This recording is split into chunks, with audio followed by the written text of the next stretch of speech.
It is generally agreed upon that the murder of Rachel O'Reilly is among the most heinous crimes that have ever been committed in Ireland.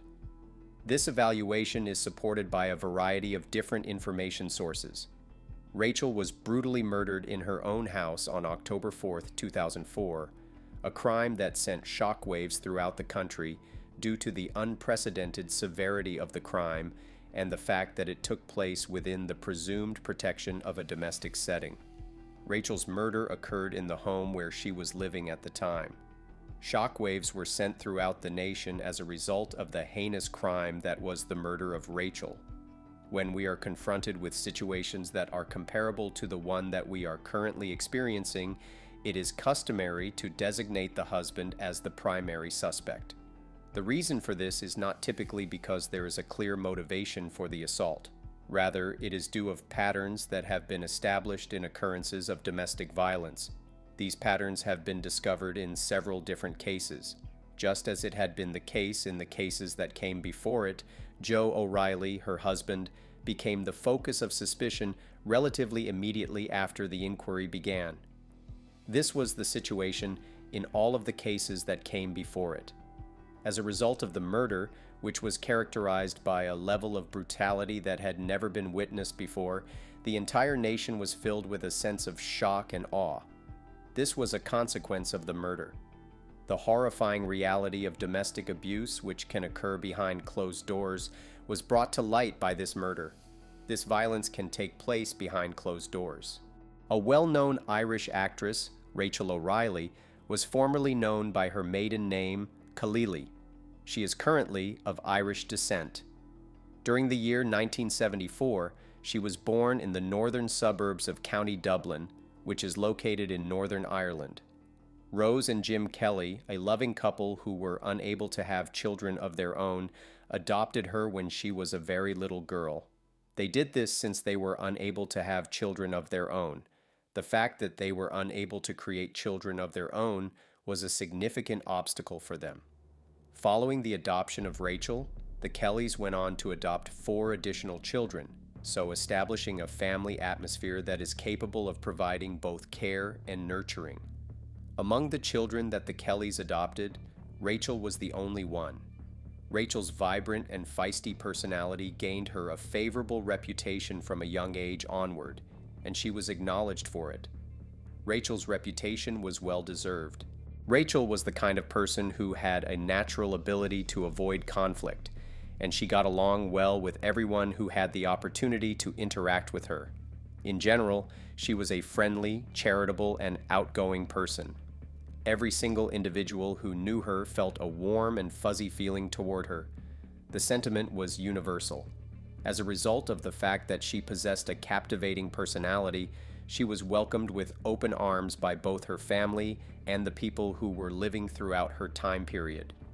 The sport of softball, in which she excelled to the point of setting local records and competing in a variety of tournaments, was the spark that ignited her enthusiasm in sports, and she became especially passionate about the activity herself. She was able to accomplish this by setting records in the sport. She was able to maintain a healthy balance between the numerous facets of her life, as evidenced by the fact that she led an active lifestyle. This was demonstrated by the fact that she was able to keep a good balance between her mind and body, due to the fact that Rachel confided in her foster mother, Rose, and maintained an open channel of communication with her even after she had begun her own family. Rachel had a very profound bond with Rose. The fact that Rachel had a particularly deep connection with Rose was a result of this fact, which provided a contributing factor. After graduating from high school, Rachel pursued further study at a nearby college in order to achieve her objective of obtaining a degree in marketing. She did this in the years that followed her graduation. She continued to exhibit the same level of meticulousness and unrelenting perseverance that she had showed during her formative years, and she continued to exemplify these attributes throughout her time spent in school. Because she wanted to make sure that she would be able to provide for herself while she was attending school, she made the decision to accept a position as a salesperson at a department store that was located in the city. It is symptomatic of the amazing capacity that Rachel possesses to effectively handle a wide range of tasks, that she is able to successfully juggle her academic responsibilities, her career obligations, and her sports commitments. Rachel is able to successfully navigate all of these responsibilities. This time in her life was extremely crucial in terms of the development of her professional abilities and the laying of the basis for her future objectives and aspirations. She was living during a period of her life that was extremely significant. Joe O'Reilly was born in the year 1972 in the county of Dublin, which is located in Ireland. His birthplace was in Ireland. The virtues of tenacity and laboriousness were ingrained in him by his family, who were in the working class. His family was his primary source of inspiration. During his formative years, he was raised in this working class atmosphere. It was always possible for Joe and his siblings to rely on his parents to be conscientious and to encourage them to pursue education and personal development regardless of the circumstances. In the family, Joe was one of the children who were present. As was the case with Rachel, Joe was well known for his tall and athletic physique. In addition to this, he had a significant interest in sports, notably softball, which he played with a great deal of skill. Rachel's towering and athletic physique was another thing that made her stand out.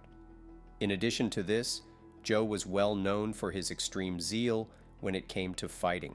He was a natural leader due to the fact that he was magnetic, which contributed to his popularity among his contemporaries. In addition to his compelling personality, which contributed to his popularity among his contemporaries, it was common knowledge that he was magnetic. Through the employment of correspondence courses, Joe was able to pursue his education and study advertising, which ultimately led him to a position of administrative responsibility. Both of these accomplishments were made possible by Joe's capacity to study advertising. His career was characterized by the tremendous drive to achieve success and the strong sense of ambition that he possessed. These were the distinguishing qualities of his career. Both Joe and Rachel were employed at the same department store in Dublin, which is where they initially became acquainted with one another. It was at this point that they were beginning their romance. Joe was almost instantly captivated by Rachel's warm and vibrant personality, and he made a concerted effort to earn her respect and love. Joe was able to successfully win Rachel's allegiance through his continued attempts. After a length of time had passed, they eventually developed a love relationship. His perseverance ultimately paid off, and they were romantically involved. In a manner that was quite remarkable, Joe demonstrated his romantic side by proposing to Rachel while they were on vacation in Paris. This was a very amazing exhibition of his romantic side. Not only did this romantic gesture help to highlight Joe's love for Rachel, but it also served to highlight Joe's complete and utter devotion to Rachel. After being married and establishing themselves in their new family life, the couple made the decision to begin a family by bringing 2 children into their home. This decision further strengthened their connection with one another and strengthened their future together. Joe and Rachel relocated to Norwell, Scotland, following the separation of their marriage. It was in this location that they made their initial purchase of a home. In addition to that, they moved in together jointly.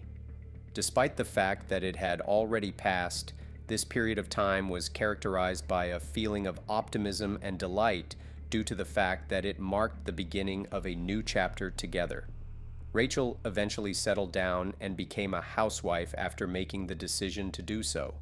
Both the management of the family and the upbringing of their children were areas in which she devoted her time and energy. Despite the fact that everything else was going on around him, Joe did not give up on his goal of making a career in advertising. He worked long hours in order to provide for his family.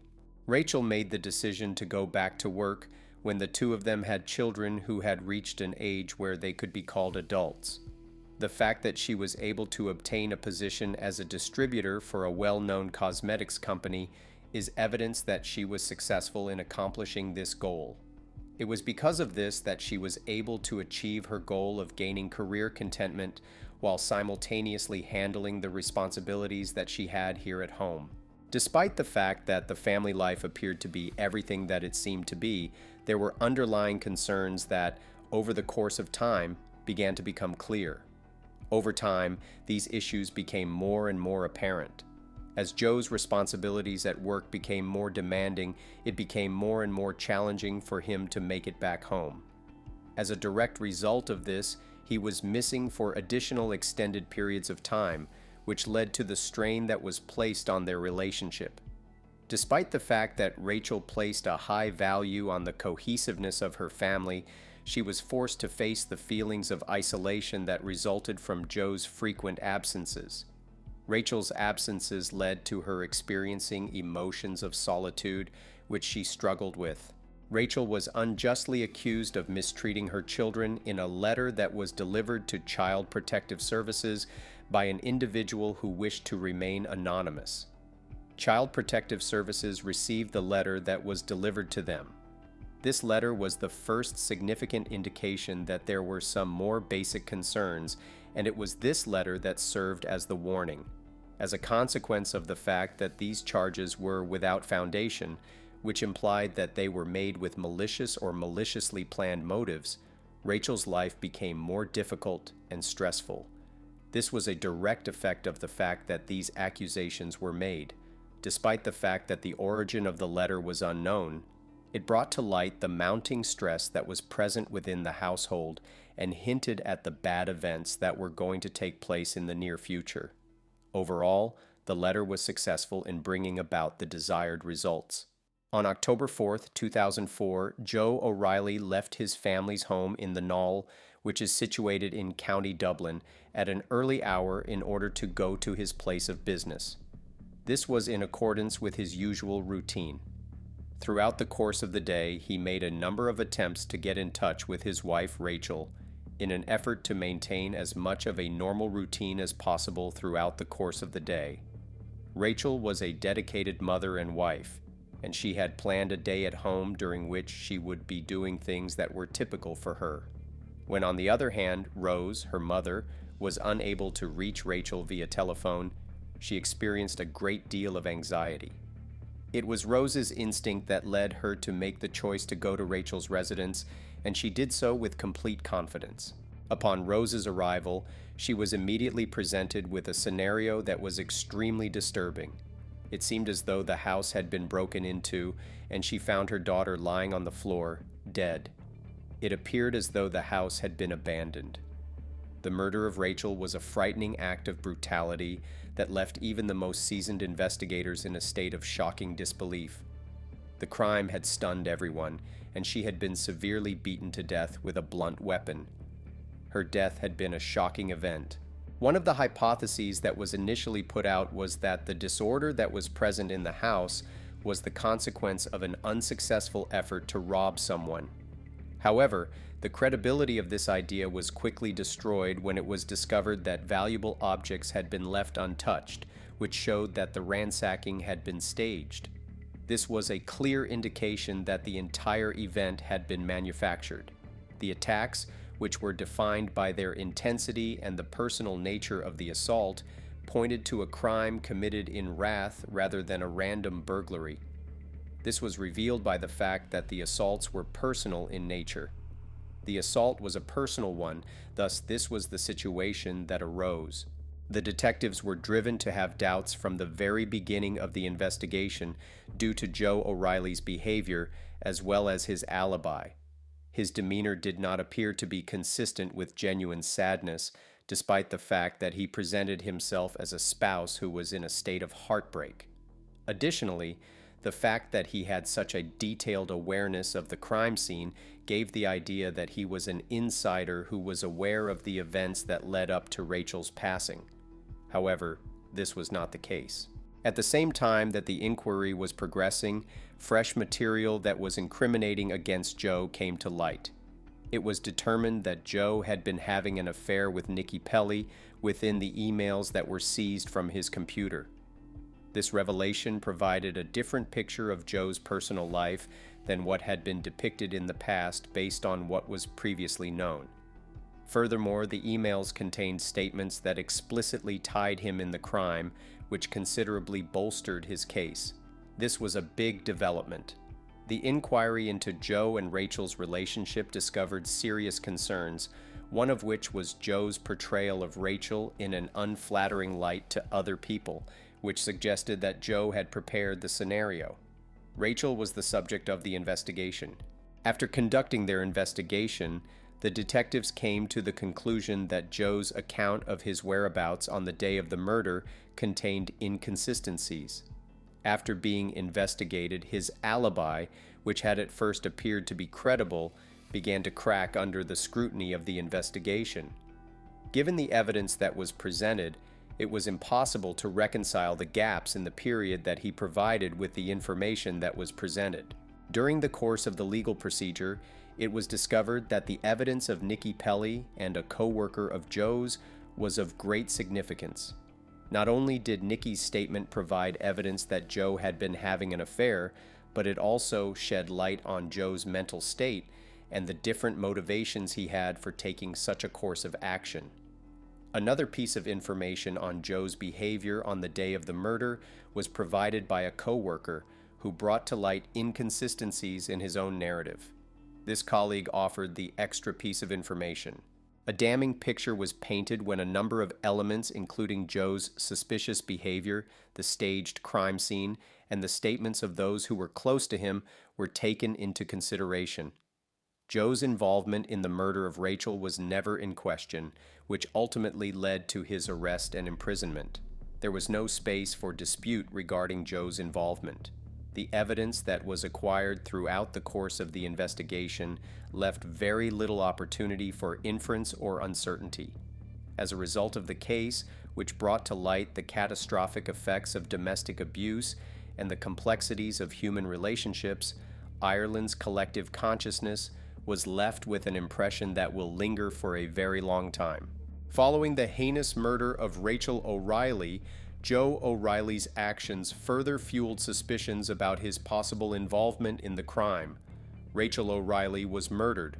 Joe chose to aggressively seek the spotlight and engage with the media with a great deal of passion rather than withdrawing into his own world in order to grieve. For a guy who had just been through the traumatic experience of losing his wife in such a cruel way, the manner in which he held himself appeared to be remarkably calm and articulate. Both members of the general public and members of law enforcement officers raised their eyebrows in response to the conduct in issue.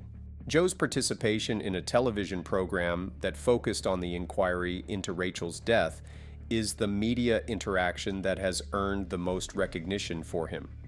These programs have been broadcast on television.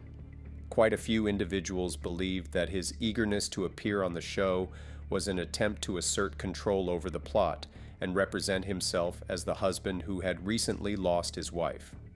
This interpretation was shared by a large number of others.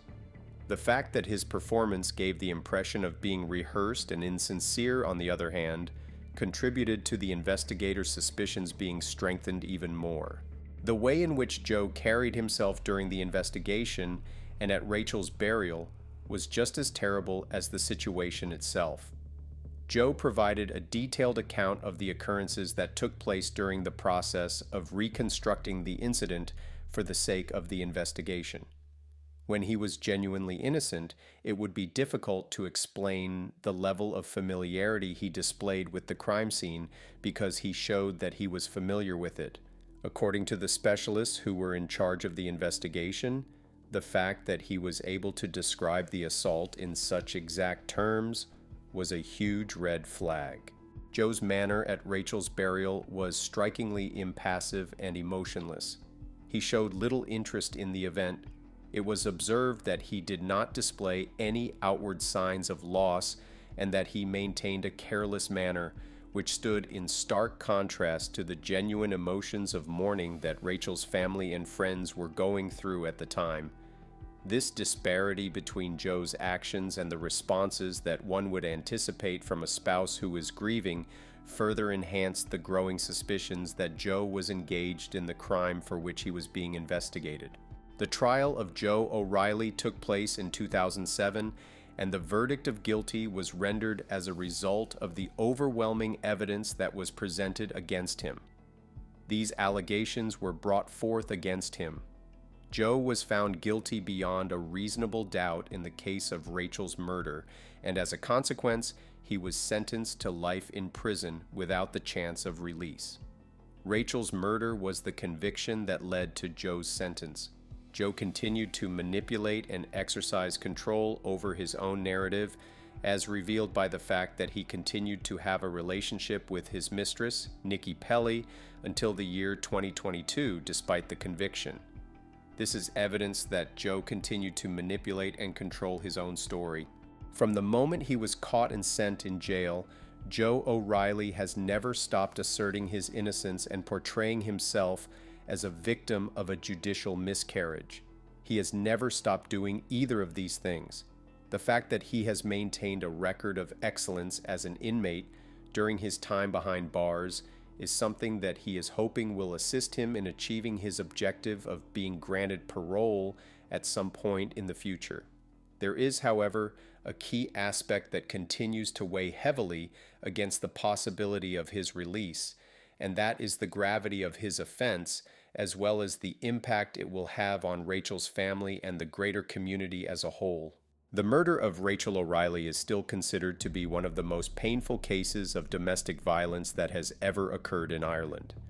At the same time that this serves as a jarring reminder of the fact that violence may occur within relationships that appear to be normal, it also highlights the need of maintaining vigilance and offering support for individuals who have been victims of domestic violence. The purposeful actions that Joe committed and his subsequent conviction shed light on the complex nature of crimes of this kind, as well as the continual imperative that victims be remembered and the requirement that justice be carried out. Thank you for watching. I recommend our other crime videos.